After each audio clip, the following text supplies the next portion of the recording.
Alden with your update and spotted si Alden sa Sugar High Bakery. Sarap pa nga ng kain ni Alden. Kasama niya si Mama Ten. Nasupport sila sa business ni Mitch at ni Prince. Ka-gym buddies ni Alden. Tsaka ito pabati ni Alden. Shine! Happy birthday, Shine. Dahil ka sa Sugar High pag may time ka. Dahil mahahay. Hindi, joke. Sarap kami dito. Mahahay daw. Grabe naman yan. Saka ito pa yung IG story ni Alden.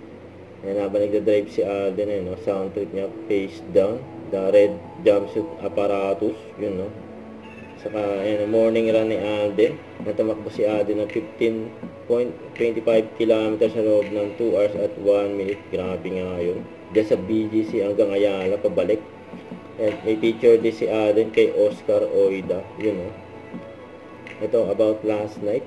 Nasabi dito kay Alden, may mga unexpected talagang tao na ilalapit sa iyo ni Lord at sobrang mag-bless ka. Thank you a lot, bro, Alden Richard. See you very soon, you know.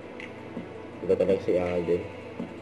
Saka ito pa, yung viral picture ni Alden na nakadila. Yan, nasa Thunder Zombie pa nga. Yan, pagkamain ng bawang nakadila. Ito topic na Kailin at iba na si Alden. Pero pwede lang. Ganyan-ganyan lang ako. Okay. 1 kilometer pagod na ako. Don't forget to subscribe and click the notification bell for more update. This is with your reaction. Like, stay tuned for more videos. See ya.